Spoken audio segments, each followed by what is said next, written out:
உங்கள் அனைவரையும் நான் கிறிஸ்துவின் நாமத்தினால் வரவேற்கிறேன். சத்தியத்தை அறிந்து கொள்வீர்கள், சத்தியம் உங்களை விடுதலையாக்கும் என்று தேவன் சொல்லியிருக்கிறார். அதுபோல் இன்று ஒரு சத்தியத்தை நாம் கற்றுக்கொள்ள கர்த்தர் நமக்கு கிறிஸ்து மூலம் கிருபை அளிப்பாராக. இன்று எடுத்துக்கொள்ளப்பட்ட தலைப்பு என்னென்னா சர்க்கிள் ஆஃப் ப்ரேயர். ஒரு ஜெப வட்டம் அப்படின்னு ஒன்று இருக்குது. அதாவது ஜெபத்தினுடைய ஆரம்பம், ஜெபத்தினுடைய ஒரு ப்ரொசீடிங், ஜெபத்தினுடைய ஒரு எண்டிங். சில சமயத்தில் நமக்கு ஜெபத்தினுடைய ஆரம்பம் இருக்கும், ஆனால் ஒரு ப்ரொசீடிங் இருக்காது. சில சமயத்தில் ப்ரொசீடிங் இருக்கும், ஜெபத்தினுடைய முடிவு இருக்காது. அதாவது இது ஜெபம் பண்ணுற பேட்டர்னை பொறுத்தது கிடையாது. இது ஒரு சில காரியங்கள் சேர்ந்தால் தான் அந்த ஜெபம் முழுமை அடையும். அப்படி அந்த காரியம்லாம் இல்லைன்னா ஜெபம் முழுமை அடையாது. அப்போ நமக்கு ஜெபம் முழுமை அடையலைன்னா என்ன நடக்கும் அப்படின்னா, நிறைய அன்ஆன்சர்டு ப்ரேயர்ஸ், அதாவது ஜெபம் கேட்கப்படவில்லை, கடவுளை போய் ஜெபம் சேரலை, ஜெபம் கேட்கப்படலை. அப்போ கடவுளை போய் ஜெபம் சேரலை, ஜெபம் கேட்கப்படலை அப்படின்னா நமக்கு அதுக்கேற்ற பதில் வராது. பதில் வராதுன்னா நமக்கு ஒரு மாதிரி இங்கே ஃபெயிலியராக ஓடிட்டுருக்கோம். ஆனால் நம்ம ஜெபம் பண்ணிகிட்ருப்போம். என்றைக்குனா ஒரு நாள் நடக்கும், என்றைக்குனா ஒரு நாள் நடக்கும்னு சொல்லிட்டு இன்றைக்கி நடக்காததுக்கு நம்ம ஒரு விளக்கம் கொடுத்துட்ருப்போம். இப்போ ஏன் நடக்கலை, 2 மாதமாக பண்ணுறோமே நடக்கலையே, 3 மாதமாக பண்ணுறோம் ஜெபம் நடக்கலையே, 6 மாதமாக பண்ணுறோம், 1 வருஷமாக பண்ணுறோம், ஆனால் அதுக்கு ஒரு பதில் வரலையே அப்படின்னு யோசிச்சுக்கிட்டு நம்மளே என்ன பண்ணிக்குவோன்னா, வரும் சீக்கிரத்தில் வரும், என்றைக்குனா வரும் அப்படின்னு சொல்லிட்டு நம்மளே நம்ம ஒரு சமாதானப்படுத்திக்குவோம். ஆனால் உண்மையிலேயே ஜெபம் ஒரு வேளை கடவுள்கிட்ட போகல, ஜெபம் கேட்கப்படலைன்னா எத்தனை வருஷம் ஆனாலும் அதுக்கு பதில் வராமல் கூட போகலாம். ஸோ அப்போ நம்ம ஜெபம் அது அந்த ஒரு வட்டம் கம்ப்ளீட் ஆகுதா அப்படின்றத நம்ம கொஞ்சம் செக் பண்ணிக்கணும். அது எப்படி செக் பண்ணிக்கிறதுன்றதான் இன்றைக்கி வசனத்தின்படி நாங்கள் கிறிஸ்து மூலம் நாம் பார்க்க கர்த்தர் நமக்கு கிருபை அளிக்க வேண்டும். ஒரு வசனம் வாசிக்கலாம். யாக்கோபு 5:13. உங்களில் ஒருவன் துன்பப்பட்டால் ஜெபம் பண்ண கடவன், ஒருவன் மகிழ்ச்சியாக இருந்தால் சங்கீதம் பாட கடவன். இங்கே என்ன வருதுன்னா, உனக்கு எதனா துன்பம் ஏற்பட்டால், கஷ்டம் ஏற்பட்டால், நோய், வியாதி, பிசாசின் தொந்தரவு, குடும்ப பிரச்சனை, வறுமை, தீமை, பாவம், கடன்கள், குழப்பங்கள், இதெல்லாம் நமக்கு வாழ்க்கையில் நம்ம சந்திக்கும் பொழுது நாம் என்ன செய்ய வேண்டும் அப்படின்னு வேதத்தில் என்ன சொல்லப்பட்டிருக்குன்னா, நாம் ஜெபம் பண்ண வேண்டும்.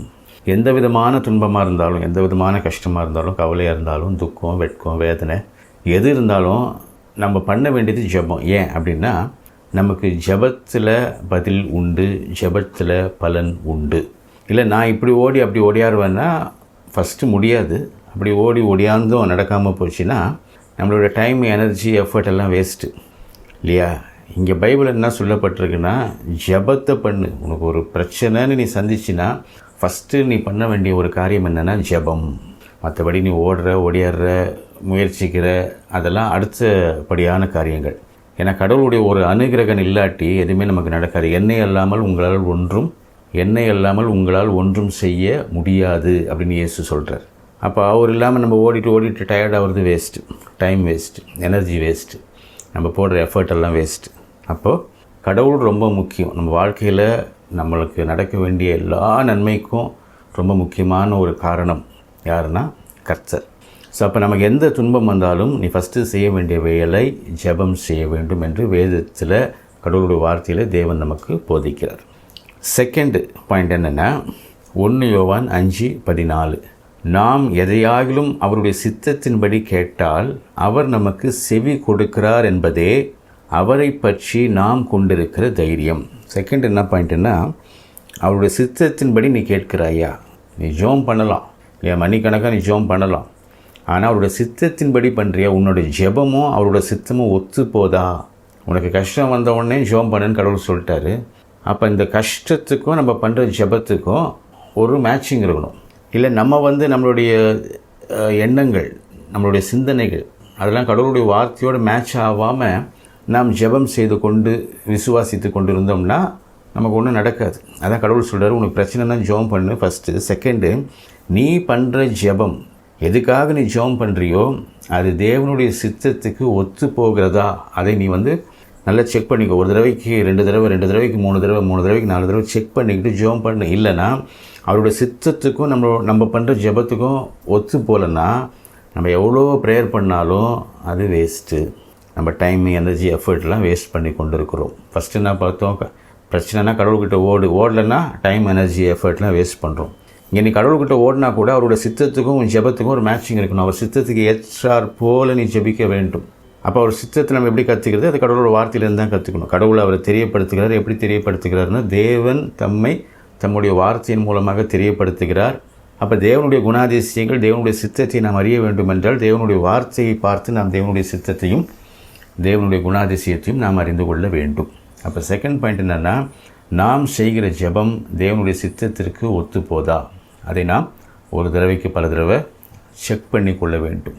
அப்பப்போ யோசித்து நம்ம ஜெபம் பண்ணுறது கரெக்டாக, இது கேட்குறோமே, இது வேண்டான்னு சொல்கிறோமே, இது ரைட்டா, இது தப்பா அப்படின்னு கடவுளுடைய வார்த்தையை நம்ம வசனங்களை கொண்டு நம்ம தியானித்து ஆராய்ச்சி செய்து நாம் அறிந்து கொள்ள வேண்டும் கடவுளுடைய கிருபையில். ரெண்டாவது பாயிண்ட் இது. மூணாவது என்னென்னா, மார்க்கு 11:24, ஆதலால் நீங்கள் ஜெபம் பண்ணும்போது எவைகளை கேட்டுக்கொள்வீர்களோ அவைகளை பெற்றுக்கொள்வோம் என்று விசுவாசியுங்கள், அப்பொழுது அவைகள் உங்களுக்கு உண்டாகும் என்று சொல்லுகிறேன். இங்கே மூணாவது என்ன சொல்கிறாருன்னா, எதுக்கெல்லாம் நீ ஜெபம் பண்ணுறியோ அதெல்லாம் உனக்கு கிடைக்கும், அதெல்லாம் உனக்கு நடக்கும் அப்படின்னு நீ நம்ப வேண்டும்.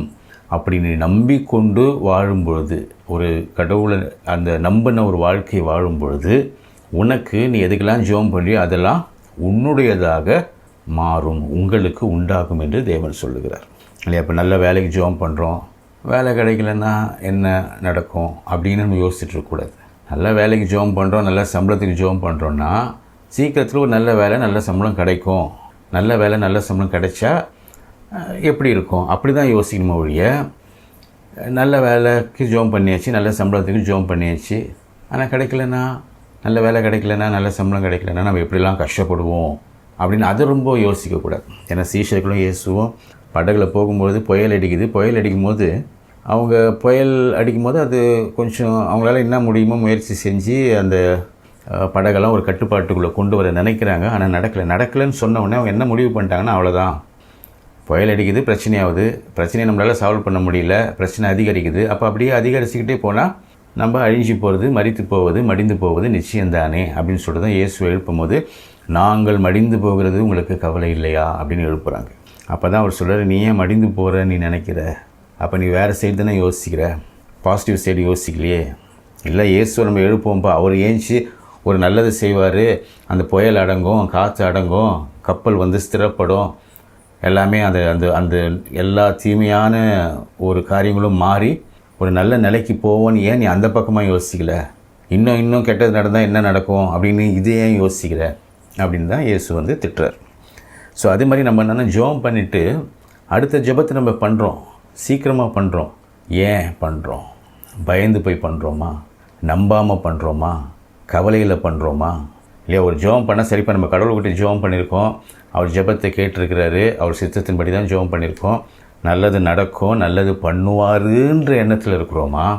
இல்லை, ஜெபம் பண்ணியிருக்கோம் ஆனால் அதுக்குரிய எந்த நல்லதும் நடக்கலைன்னா அப்படின்ற எண்ணத்தில் அடுத்த ஜெபத்தை பண்ணுறோமா, அது சீக்கிரம் பண்ணுறோமா? ஸோ நிறைய ஜெபம் நம்ம ஏன் பண்ணுறோம் அப்படின்னா பயந்து கவலைப்பட்டு பண்ணுறோம். இல்லை அதே மாதிரி தான் அந்த சாமுவேலோட அம்மா, அவங்க ஜெபம் கண்ணீர் விட்டு ஜெபம் பண்ணுறாங்க, ஒன்றுமே நடக்கலை. ஒரு தடவை ஜெபம் பண்ணிட்டு அவங்க என்ன பண்ணாங்கன்னா நம்புகிறாங்க, இனி எனக்கு ஒரு நல்லது நடக்கும், அப்புறம் ஏன் நான் கண்ணீர் விடணும், நான் ஏன் துக்கமுகமாக இருக்கணும் அப்படின்னு சொல்லிட்டு அவங்க துக்கமுகமாக இல்லை அப்படின்னு வந்துச்சு. அந்த நிலைமையில் அவங்களுக்கு அற்புதங்கள் நடக்குது. அப்போ நம்ம கூட ஜெபம் பண்ணிவிட்டு பயந்துக்கிட்டே இருக்கிறோமா, ஜெபம் பண்ணிட்டு கவலையிலே இருக்கிறோமா, ஜெபம் பண்ணிட்டு பயந்து கவலைப்பட்டு இன்னும் அதிகமாக அதனால் நம்ம ஜெபம் பண்ணுறோமா, இதெல்லாம் நமக்கு யோசிக்கணும். ஏன்னா அப்படிலாம் இருந்தால் தான் யாக்கோபில் என்ன வருதுன்னா ஒரு மாதிரி அலைப்பாயிருது இல்லையா? இருமண்ணம் உள்ளவர்களுக்கு எந்த நல்லதும் நடக்காது. அப்போ நம்ம ரொம்ப ஜாக்கிரதையாக இருக்கணும். ஃபஸ்ட்டு நமக்கு எந்த பிரச்சனையாக இருந்தாலும் சொல்யூஷன் என்னென்னா கடவுள்கிட்ட போகிறது, அதான் ஜெபம் பண்ணுறது. அந்த ஜெபம் எதுக்காக கடவுள்கிட்ட போகிறோமோ அதுவும் அந்த ஜெபமும் கடவுளுடைய சித்தமும் மேட்ச் ஆகுதா அப்படின்னு பார்க்குறது ரெண்டாவது காரியம். மூணாவது, ஜெபம் பண்ணியிருக்கோம், சித்தத்தின்படி ஜெபம் பண்ணியிருக்கோம், நம்மளுக்கு கஷ்டம்னு வந்தவுடனே கடவுள்கிட்ட ஓடி இருக்கோம், அவர் அன்புள்ளவர், இரக்கமுள்ளவர், கிருபை உள்ளவர், மன்னிக்கிறவர் இல்லையா? யாக்கோபில் தான் சொல்கிறார் என்னென்னா, ஒருத்தனுக்கு ஞானம் இல்லைன்னா நீ கடவுள்கிட்ட கேளு, அவர் குற்றம் பார்க்காமல் செய்வாராம். அப்படின்னா அது நம்ம பாவத்தை மீறி நம்மளை ஆசீர்வதிக்க விரும்புகிற தேவன். ஏன் உண்மையில இந்த தப்பு இருக்குது, நீ வராது இல்லை, என்னிடத்தில் வருகிறவர்களை நான் புறம்பே தள்ளுவதில்லைன்னு சொல்கிறார். அப்போ வந்து நம்மளை மன்னிச்சு நமக்கு நல்லது செய்யணும்னு கடவுள் காத்திருக்கிறார். நல்லது செய்யணும்னு மட்டும் காத்துல அவருக்கு தெரியும். நம்மளோட குற்றங்கள் அவருக்கு தெரியும், நம்மளோட குறைகள் அவருக்கு தெரியும்.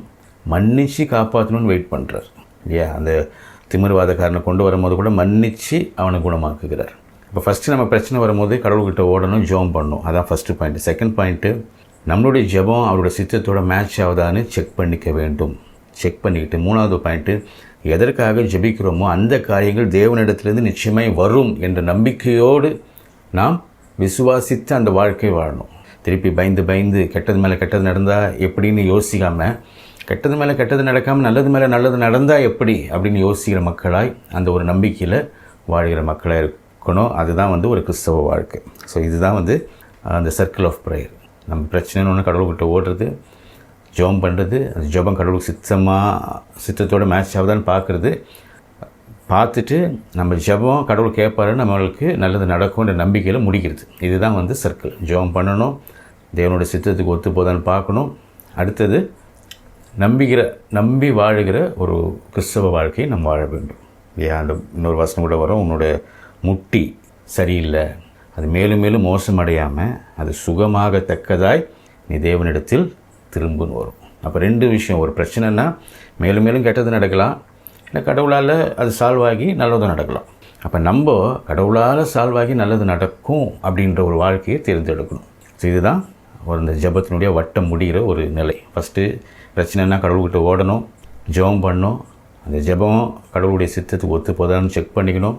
அப்படி ஒத்து போகுதுன்னு செக் பண்ணிக்கிட்டோம்னா நாம் கேட்கிறதை கடவுள் நிச்சயமாய் நம்மை மன்னித்து நமக்கு உதவி செய்வார் அப்படின்ற நம்பிக்கையில் வாழணும். இதுதான் ஜெபத்தினுடைய வட்டம் கம்ப்ளீட் ஆகிற ஒரு நிலை.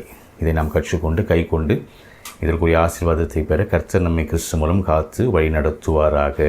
ஆமென்.